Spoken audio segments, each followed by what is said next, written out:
Today we have Darren Friend Sensei. Before I bring him on or start talking to him, this year marks the 40th anniversary of Yoshinkan Aikido in Australia. And as part of the celebration in our annual demonstration, we were going to get Darren Sensei, John Sensei, David Sensei, and Mori Sensei to partake in the demonstration, do a seminar. Unfortunately, because of the COVID-19 issue, we've had to shelve that. So I wanted to start this series of interviews with these four teachers, Darren Sensei being the third. Mori Sensei, we'll have to wait for him till we can get a translator and do it in person. So, ladies and gentlemen, I give you Darren Friend Sensei. All right. So most of you don't know, but Darren Sensei and I met in the early 80s, where we used to work together in a hotel. Now, the less said about that, the better. Darren Sensei has been doing Aikido for 35 years this year. Would you care to say something about your past history in Aikido? It's been good. There's look, people, if you're interested, it's on my website. You can look it up. But to summarize it, I was with Joe Sensei for about 7 years, and that put me on the road to Japan. I went to Japan for thinking I'd go for a year, and that became 13 years. And then I came back to Australia, and together with my wife, Peggy, we established Aikido YoshinKai New South Wales here in Sydney. And that was 15 years ago this year. Yeah. Okay, so that's it. 15 years of running your own. So Yes. There's more to it than that. For those of you who don't know, Darren Sensei last month cycled from Sydney to Melbourne, and geographically challenged. That's about well over 800 Ks on the freeway. He took the long way because of the fires and stuff. So there's a lot more to him than meets the eye. So you've been running a dojo for 15 years. Prior to that, you were in Japan for 13 years. You did the course, and then you were an instructor. How long were you the head foreign instructor at the Honbu dojo for? Probably 9 or 10 years. Yeah. 9 or 10 years. And you got your 6th dan when? I got it, let me think, it's probably around 2010, maybe. Okay, Yeah. that's how long it was, folks. I think it was more like 2009, probably 2010, because, yeah. So here's my question. Why aren't you a 7th dan yet? Yeah, well, Hold on. there Answer that. Hold on, Darren Sensei. Before you answer that, let me preface my question. I know offhand of 4 people, at least 4 people that you taught on the course. They are now 7th dans. Not taking anything away from them, but my question is, why aren't you? You're a Shihan, but why aren't you a 7th? Well, yeah, it's just lucky that I'm a Shihan, actually. So look, there are two parts to the way I would approach the answer to that. One part being my personal circumstance, and the other part being the system as it stands. All right. So, where would you like to start, with the system as it stands or my personal situation? Personal situation first. Okay. My personal situation is that I received a letter last year from Noriki Sensei, basically recommending me as for Nanadan and suggesting that I go through the process, and which is to send in your details and be appraised by the committee in Japan. And I did that, and they came back and said, yes, we recommend you for 7th dan. All right. So in that sense, I've been approved. My personal circumstance, though, is that I'm going, as you know, Sensei, through a transition. I've just closed a full-time dojo and transitioning to a part-time dojo, and I have to spend $20,000 on equipment. So my choices are, do I spend the money on a certificate And I'm very reluctant to do that because I don't see it as having any possible influence on my marketing, on my gathering of students, on the way that I approach Aikido, or I spend the money on new mats, things that can physically bring better results for my students. And that's the way I've chosen to go. Okay. So in my personal circumstance, my Nanadana is basically pending. Okay. And structurally? Yeah. You talked about structurally, well, yeah, I mean, you sort of hinted that, you know, I possibly should have had it a long time ago, and I'm not going to refute that.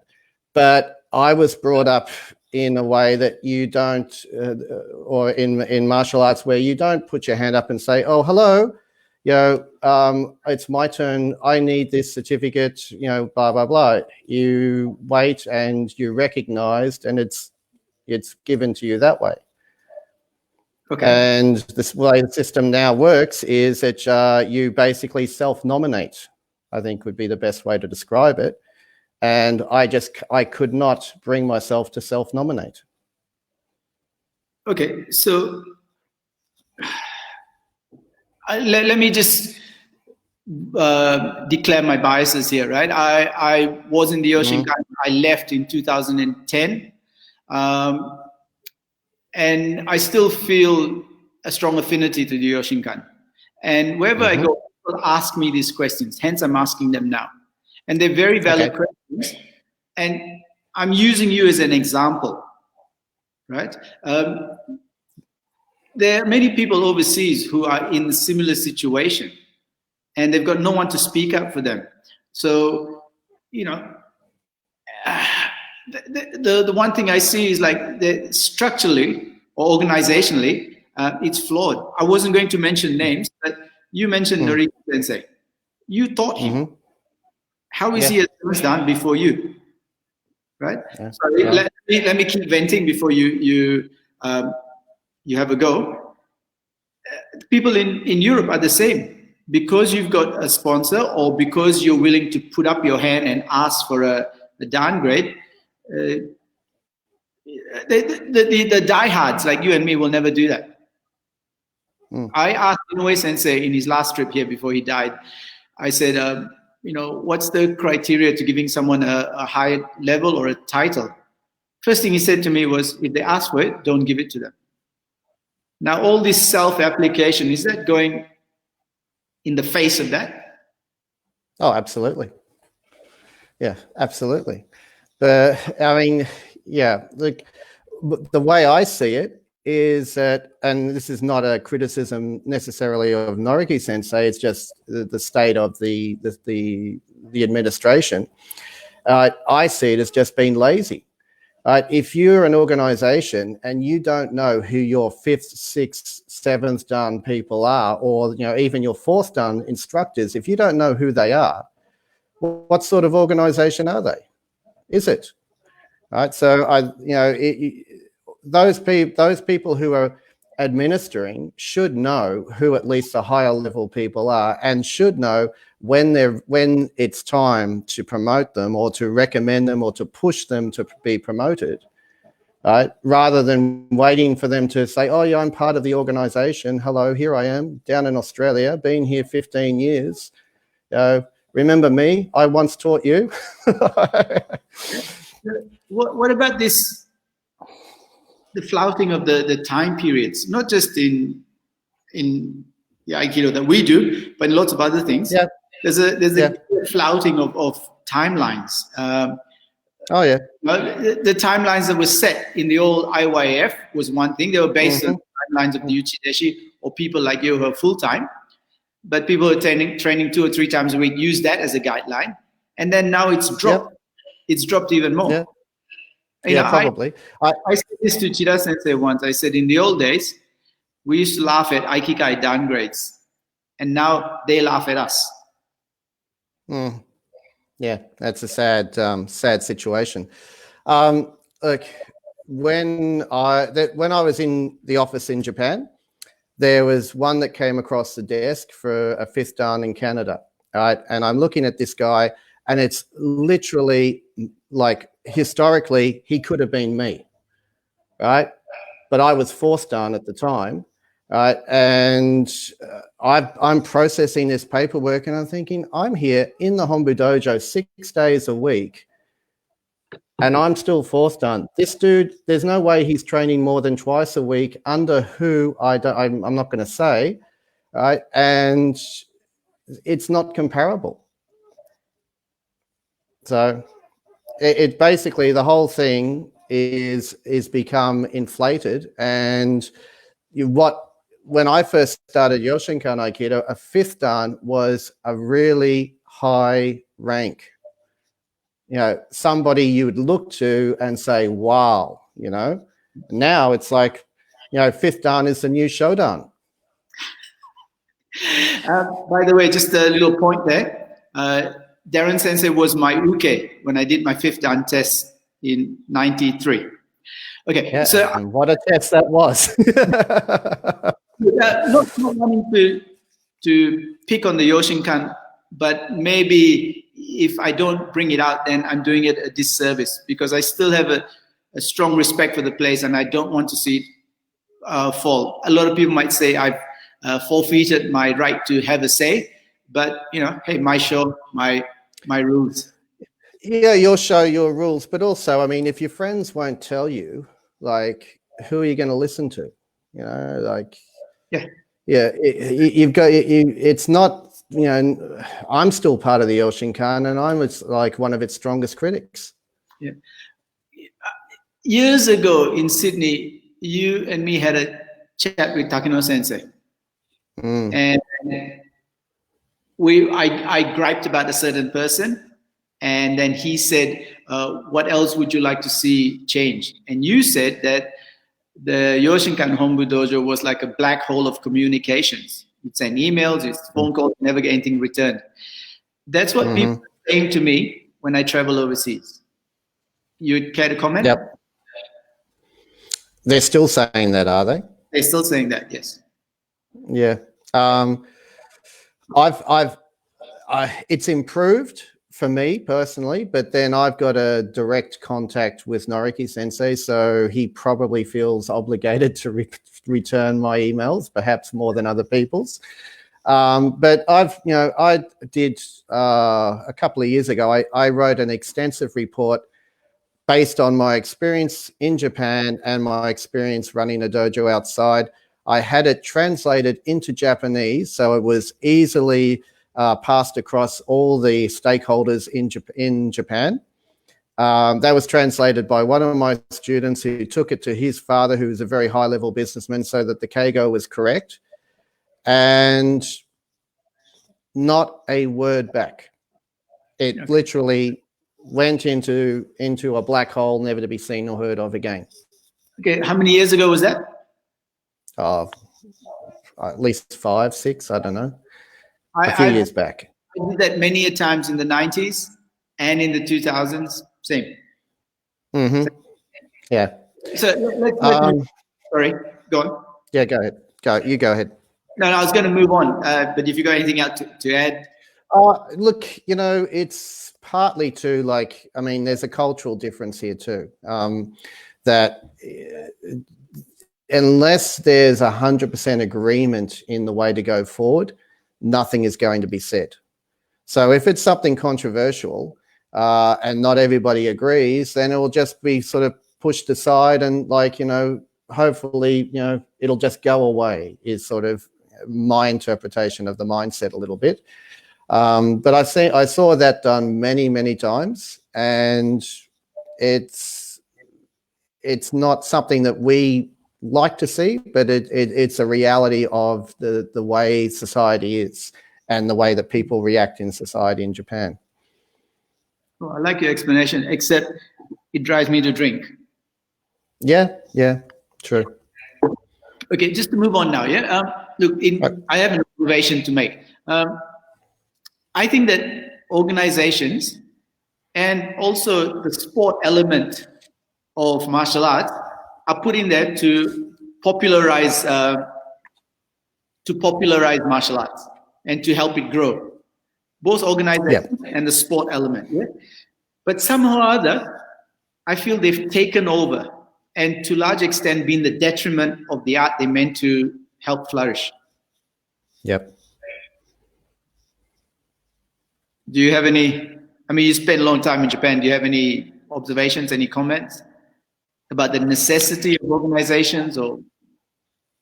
Yeah, look, my personal position has gone sort of 360 degrees on this, where if you'd asked me this question 10 or 15 years ago, I would have been very, very much, yes, we need to build like a strong local organization within Australia, everyone like come, to promote Yoshinkan Aikido.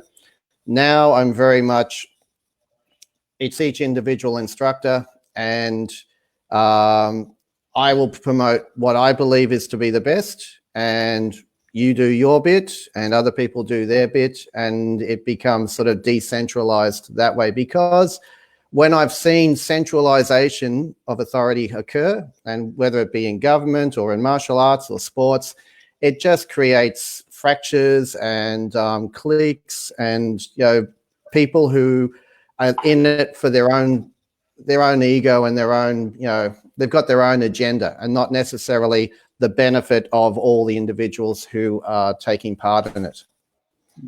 Message here from Joe Marshall Sensei, time for a revolution. Okay, look, you wouldn't believe the number of questions I have been sent for you, and I don't have time to go through all the questions. A lot of them come from your own students, so must say something that they don't want to ask you in person. Okay. And everyone, behind that fallible face and laughter, Darren Sensei is a really tough guy. And, in my grading, I hit him with Irimi ski really hard in the Sanindori, as hard as I could, and my hand swelled up, and he didn't slow him down at all. I also been on the receiving. I also been on the receiving end of his shihonages, and it's like having a 2-day hangover afterwards. So he's a tough man, and he knows what he's talking about. Okay, a question from Gretchen, and I've got to paraphrase this. Gretchen talks about, in Australia we have a lot of good teachers, a lot of Japanese Budo culture. I'm sure it's the same in the UK, in Asia, in North America. There's a Japanese Budo culture. Sorry, indigenous Budo culture. And then there's the Japanese Budo culture. And she wants to know, what would be the main differences? So there's a few parts to this question. So what would be one or two differences between the Japanese Budo culture and let's say the culture we have in Australia? You're familiar with both. Yeah, okay. I think the broader aspect of it is the culture, not just of the Budo itself, but of the society in general. Because, I mean, what society is doing is going to come into it, regardless of where you are and who you are. And if you look at post-war Japan, post-war Japan was extremely pacified because they went from, being pro-war and turning again like 180 degrees, going the opposite way to the point where anything that was like militaristic or deemed to be sort of aggressive was bad, was considered, something that they didn't want to see. And I think that has sunk into the Budo that we see a lot of in Japan. To contrast that, we've got, in Australia, we're a very, very sporty country. And so that sort of drive and energy that we bring from sport tends to come out in the Budo that we do. So Australians, from my experience anyway, are less likely to look at the esoteric elements of training a martial art and look more at how do I kick a goal, whereas Japanese people are more likely to look at it from the esoteric point of view of like, how is this going to improve my spirit and harmony and all of that sort of thing. And there are people who will be on either side of those two things, but as a general way of looking at, that's how I see it. And Gretchen also asked, what elements of the Japanese Budo culture is essential that we bring across and keep. Yeah.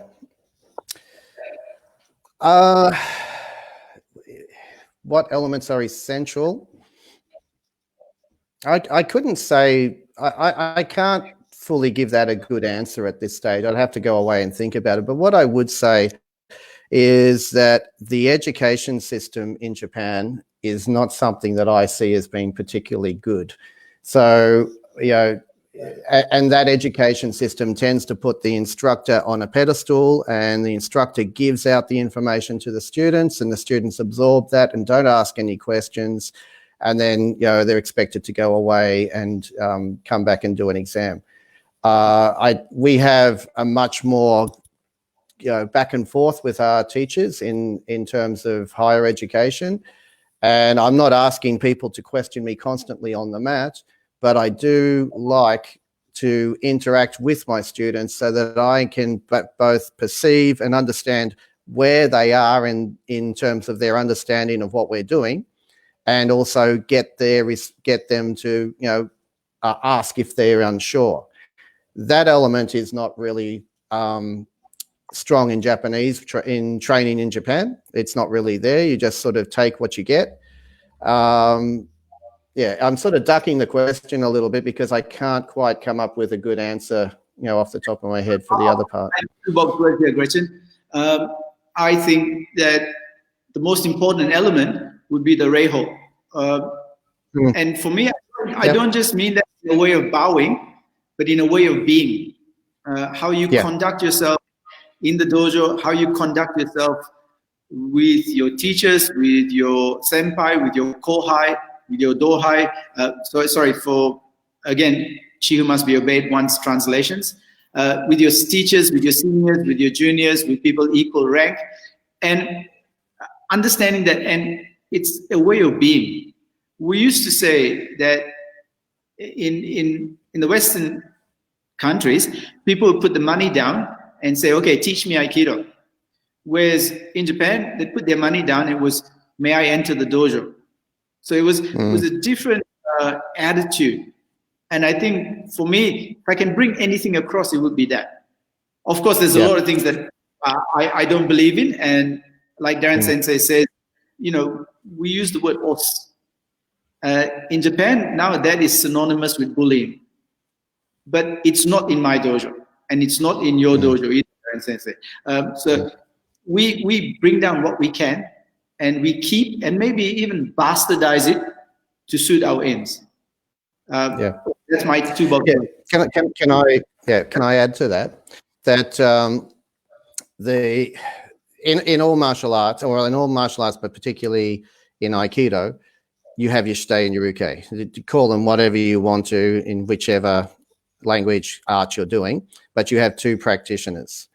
And you need to understand both sides of that equation in order to learn the art.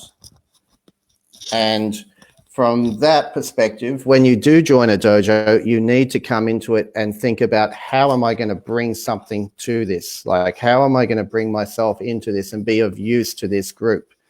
If you can do that and make yourself useful in terms of helping out with training, even if it's like if you're injured and you turn up and, you know, hold a video camera for somebody else, that is being, you know, that you're going to get something out of it, and they're going to appreciate the effort that you're putting in. But if you're just looking at it from the point of view of like, what do I get from this, then sadly you're only going to get half of that equation. Yep. Now there's a third part to Gretchen's question. I can't remember it though. Gretchen, we're going to skip that one. This is my thing, right? The big mistake we make is that we come to the dojo to learn Aikido. We come to practice Aikido. We come to teach Aikido. I think we have to change all that. We have to change that. We come to the dojo to do Aikido. So it doesn't matter whether Darren Sensei is teaching or Gretchen Sensei is teaching, I'm teaching. It's Monday, Wednesday, Friday. You go to the dojo, you go to the dojo. It doesn't matter who's teaching. I think if we can change that in our minds, from learning Aikido to doing, that would help us a lot. And this might be illustrated in one of the questions down the track a little bit. Yeah. So Andy, again, your student, asked a really important question. He says that he's been to lots of seminars, and a lot of top teachers teach things differently. They emphasize different points. They say different things in different ways. How do you make sense of it as a Q grade or a showdown or something? How do you make sense of that? How do you deal with that? It can be confusing. Okay. As yeah. you know. So, right. Well, as a Q grade, you just you say us and you do whatever it is that the teacher's trying to teach you at that time. Right, and you go away, and it might be the next day you get corrected and you get led a different way, and you just have to go with what the teacher's doing. When I was training in Japan, we would have Nakano Sensei teach one class, and the following class Chida Sensei would teach.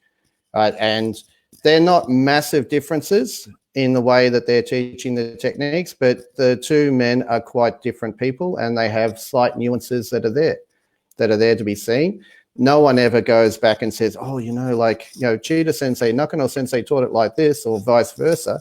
You just say us and get corrected, and you remember that, okay, that's one way of approaching it, that's another way of approaching it. All right, for Andy, all right, he's a Nidan who should be a Sandan.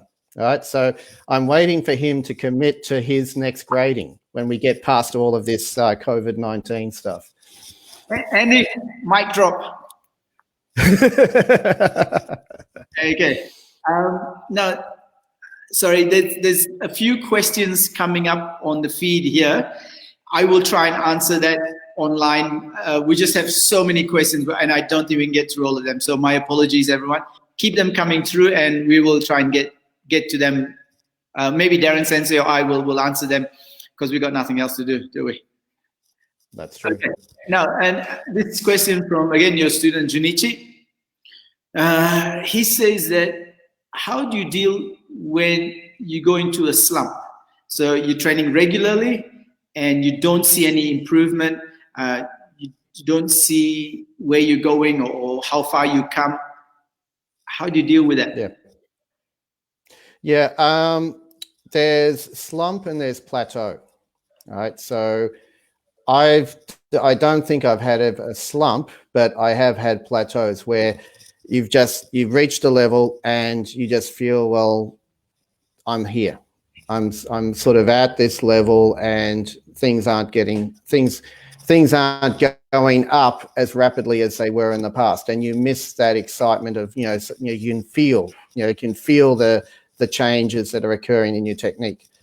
And what tended to happen for me is that there are fundamental techniques that we all have, and I will have a breakthrough in a fundamental technique somewhere, and that will then carry on across all the other techniques. Right? The periods between the plateau and the next level, they tend to get longer, for me at least. The longer I've been at the art, it's taken longer to go on. But I always feel that there is a very, very slight upward gradient on what I'm doing, but the big jumps don't occur as often. To break out of it, I think you need to shake things up a little bit and try things that are different. Try things in when you work with students with fellow students in Jiawaza, try things that you haven't done before, right? And just let things fail. Like, I spend a lot of time letting things fail to see, okay, that's the limit, the lower limit of what I can do, right? So now I've got to back it up a little bit more to make sure that it's, the integrity of the technique is still there. Break things apart that way. Okay, Junichi, I'm going to share a story with you. A few years ago, I was in Japan, and just for a change, we were getting really pissed. And I was sitting next to Chida Sensei, and I said to him, my Aikido stagnated. I'm just stuck. And he said to me, if you think you're stuck, you're improving. And if you think you're improving, you're stuck. And I looked at him like, well, that's a typical Chida Sensei answer. Cryptic, makes no sense. And then he pointed out to Jones Wales and he says, Jones, how's your Aikido since you've come to Japan? And Jones says, it's been going up. And Chida Sensei said to me, he's stuck. It took a long time for me. I thought about it for a long time. And what I understand was, if you're stuck, it's because you're trying the next level and you're not achieving it. But if you think you're getting better, it's because you're not challenging yourself. You're staying within your bounds and you think you're good because you're doing the same old thing over and over. But when you're not getting better, it's because you're trying different things. Like Darren Sensei says, probably there is no slump, there's plateaus. So you're not going backwards. Yeah. You're just not going up because you haven't got that level yet. You got to just keep pushing. Yeah. And Junichi, my friend, what would constitute a plateau for you? 6 months, 3 months? I've been in plateaus for decades. Kid you not. And that's why they invented this. Okay, Darren Sensei. Question. I'll throw something back. Do you know the levels of competency? Like you have your unconsciously incompetent, consciously incompetent, the levels of learning through an art. You know that, right? No. Yeah. So you get up to the point where the highest level of that is called unconscious competence, where you're so good at doing something that you're not actually thinking about it while you're doing it, right? That's basically what is, a master. Like you look at, Michael Jordan or some other athlete, he's not thinking about it when he's doing a slam dunk, right? But the next level after that is complacency, and that's when, things will start to drop. If you just sort of accept what you're doing, right, you'll become complacent and then you'll have a bit of a slide and you won't be aware of that slide until it's too late. Interesting. I thought so. Yeah, no, that is food for thought. Now, question. Not that I haven't been asking questions all along, but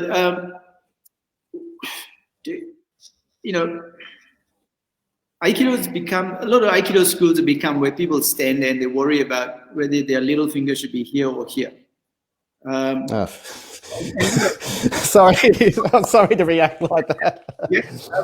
And you can go for whole classes, whole weeks of training, whole months of training without perspiring. The fitness element is absent. Is fitness, is that hard training that you and I had to do when we were younger, is that relevant? Is that important? Yeah, I think it is. And the reason I say that is that, yes, you can be, like you have skill sets, like I have skill sets, you have skill sets, and those skill sets will stay. If I put on a lot of weight, I'll still have those skill sets. But what I will not know is what my real potential would be. Right? So in order to know what your real potential is, you have to be fit. Right? It's as simple as that.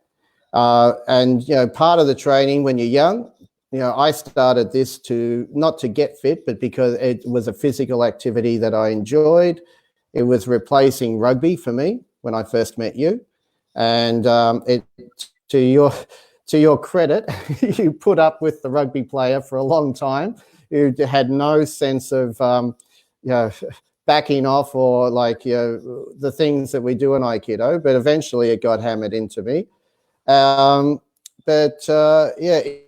If you're not fit and at least trying to achieve a relatively reasonable level of fitness, then you're not going to reach full competency.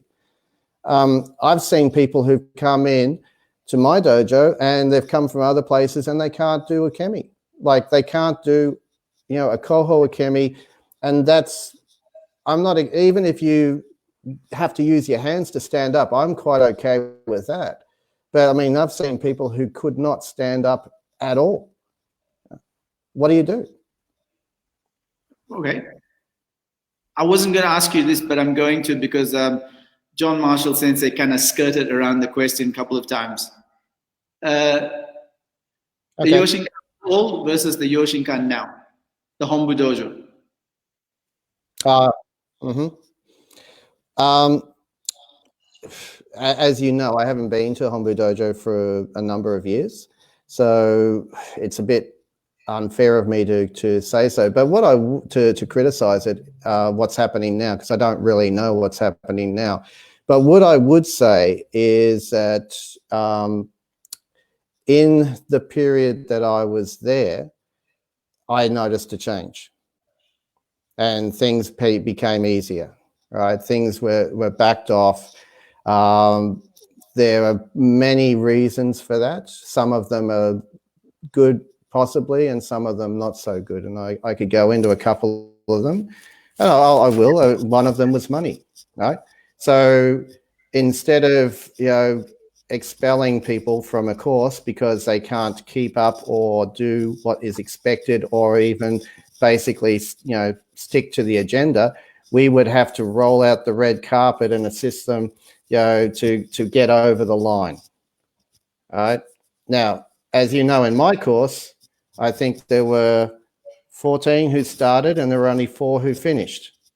All right. But after that, it became like very, very rare. If you started the course, you were almost guaranteed that you would finish it. Sorry, I saw that happen in the 80s as well. I've experienced that. Yeah. So, okay. Look, Joe Marshall Sensei says he didn't skirt around it. He just did nimble taisabaki.